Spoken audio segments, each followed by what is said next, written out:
It's about to get nerdy up in here. So, let's just get this out of the way. Catie, oh my god, you cut your hair off! It looks so cute! I don't like it, you look stupid. I like it the way it was. I don't like change! Yeah, I cut off one side of my hair.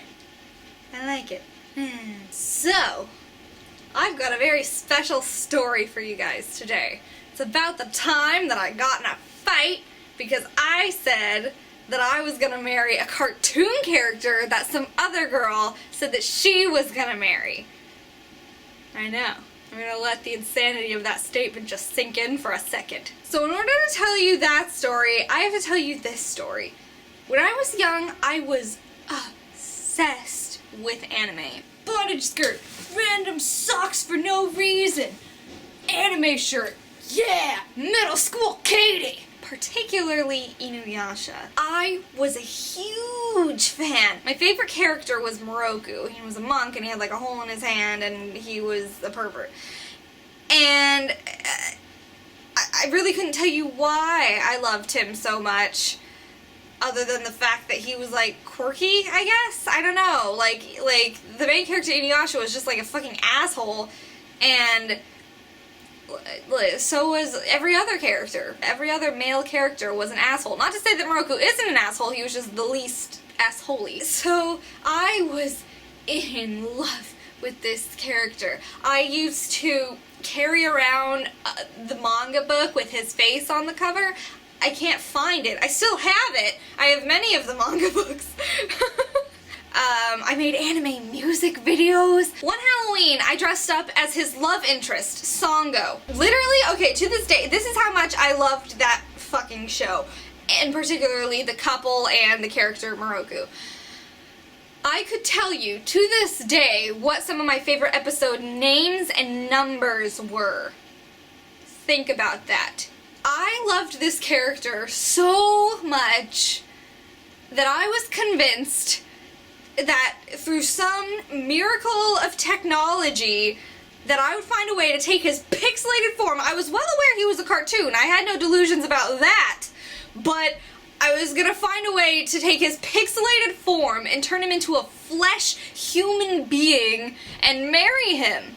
Yeah, how's that for an insane statement? Get used to it. They're gonna keep a-coming. So, now that you have a proper understanding of exactly how crazy I was, I can tell you about this girl that I met in 8th grade who was actually crazier than I was. And, I mean, I don't really remember what she looks like except for that she had a stupid face and a stupid nose, and that she was a prep.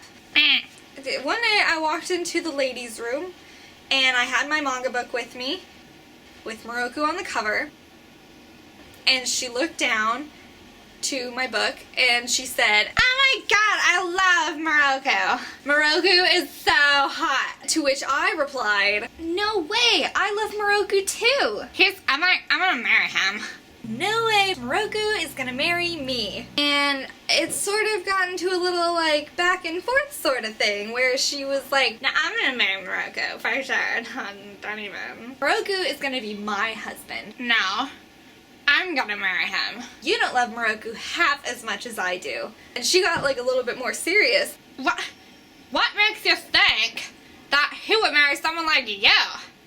"Because I'm just like Songo." "No, you're not. You're nothing like Songo." "Moroku is gonna be my husband." "No, bitch. I'm gonna marry Moroku." And she took it to the next level.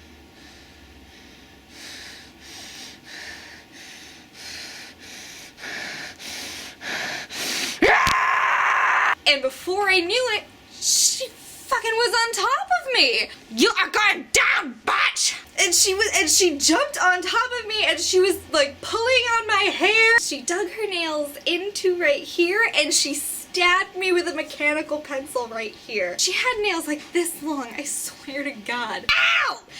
And like I was like bleeding, and so like really more than anything I was just shocked. But so then I grabbed her and gave her a little hug and then just sort of whispered sweet nothings until she stopped fighting me. I was just like, "No, it's alright, don't worry about it, everything's gonna be fine."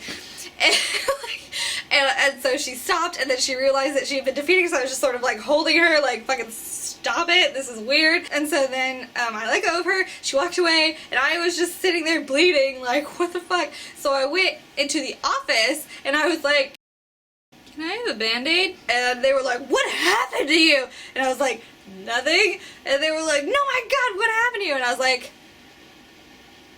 I got in a fight. And she was like, who did you get in a fight with? I'm like, I don't know. I've never seen this girl before. She made me go and get her, and she was all pissy with me. Oh my God, you're such a snitch. And so then we were in the office, and we were trying to explain what happened, and we both wrote identical stories, except for that she said that I jumped on her first, but there were 2 witnesses there who said that she jumped on me. That were her friends. So... ugh. So then we're like in the office, and I'm just sitting there like bleeding, and like and we're talking about what our punishment should be, and she's like, well, and we're like both gonna get suspended. I'm just like sitting there like, and meanwhile she's sitting there going, well, you know what, she hurt me too, okay, because you see right here there's a, well, we can't say it anymore, but there was a scratch there.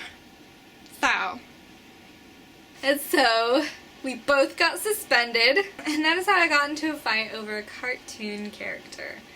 I would just like to end this video by saying that I've been in more than one fight, and I've never actually lost. So... BAM!